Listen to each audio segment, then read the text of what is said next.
Art keeps us grounded, keeps us in touch with ourselves, each other. It's important. Saw something the other day about art in times like these uncertain times that we're in, really becomes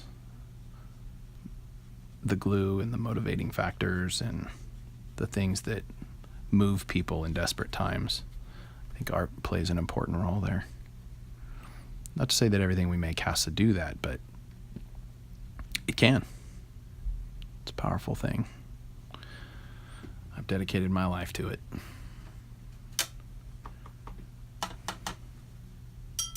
All right, I think I'm almost there. I've got one more little shade of yellow I might try a little bit here towards the bottom. See what this looks like, see how it differs. It's more of a yellow-green. I don't want this to be too thick down here, but I might work in a little bit of this yellow-green down here. It's more of a lemon yellow, I guess.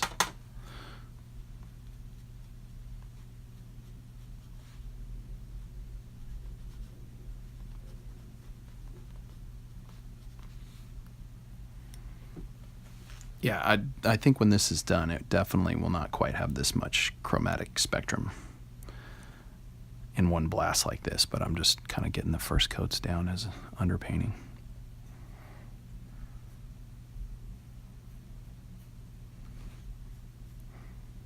Although my son would love this. Loves color.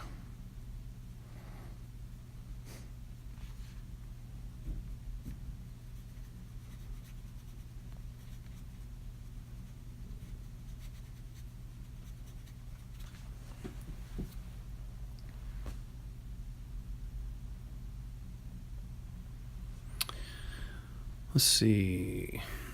How and when did you learn to draw and paint anatomically? Any advice? Well, I teach a lot of life drawing, so I guess I kind of have a little bit of an answer for you. I remember my very first life drawing class.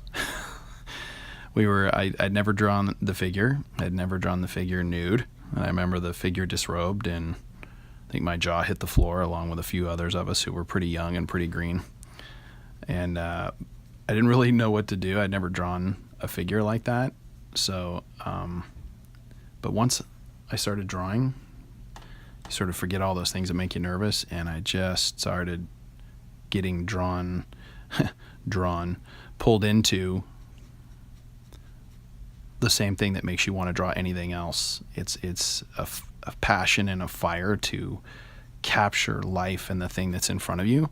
So whatever it is, whether it's a landscape or whether it's a figure, it's kind of the same passion. But if I was to say you're going to learn how to draw and learn how to draw anatomically, I think you got to get yourself to some life drawing and get in front of the figure. It doesn't have to be nude in the beginning if that's not something that you want to conquer. But I think if you're going to master life drawing and anatomy, yeah, you got to get in front of the nude figure, first of all. And you've got to probably study your anatomy. Now, I teach anatomy, so for me, I've always had a passion for anatomy and a passion for knowing what it is I'm looking at. I think that's part of art too, right? We like to uncover stuff and learn stuff. Part of being an artist, I think, is just wanting to turn over the rocks and look for answers and solve problems, visual story problems. So it's very much that same thing. You have to have a curiosity for it, and so you need to study some anatomy books. And there's great anatomy books out there. There's one that I could kind of recommend that I've been looking at a lot more recently, and that is Classic Human Anatomy, and the writer is Winslow. It's a great book, I have to say. It's relatively new, I think a couple years back. Very thorough. All the drawings are very explanatory while still being drawn and beautiful as art. And it's not one of these that's just showing you pictures of people. It actually has a lot of explanation and anatomical explanation with very good visuals to help you learn anatomy. And not just like bones, muscles, but also things like how joints work, how muscle and tendon work, so that if you understand the thing that you're looking at, you'll have a better way of interpreting it because you'll know what it is that you're looking at. Some people learn to draw just by looking at things, and you can do a lot with that. And maybe when you're working on things like expression, learning to make expressive marks, maybe it's not so essential that you actually know that much anatomy.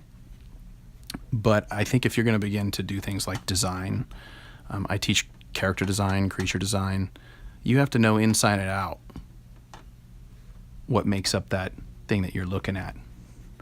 And I think the best designers when it comes to things like story and character and creatures, if you're going to do that well, you've got to know your anatomy cold.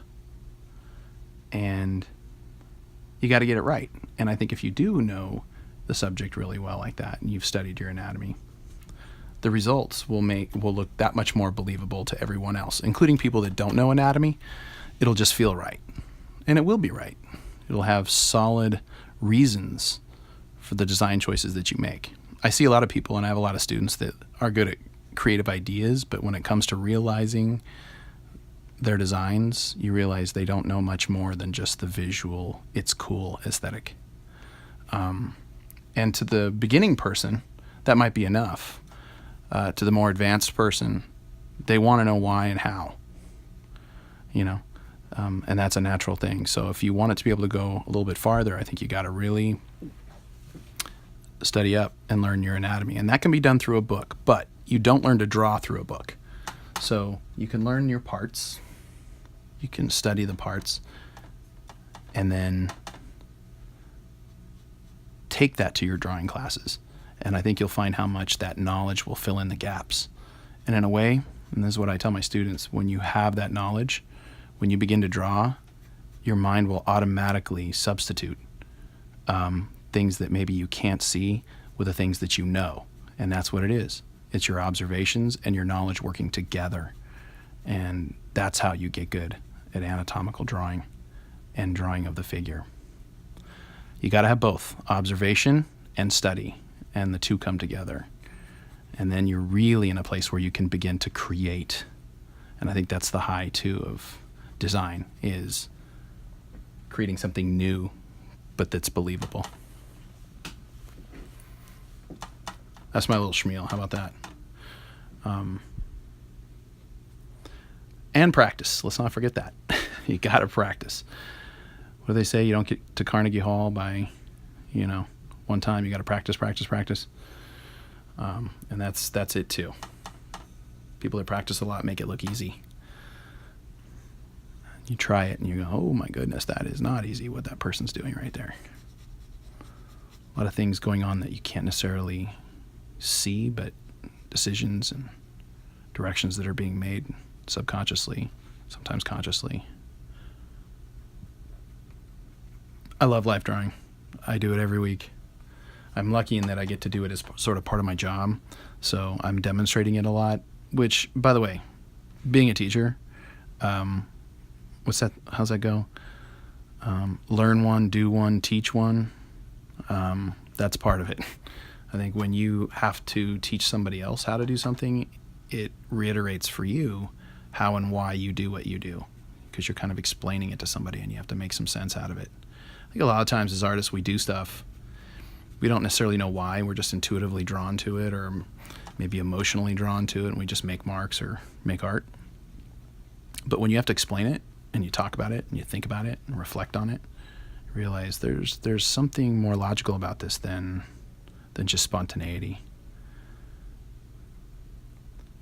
So it's passion is sort of the underlying draw there, right?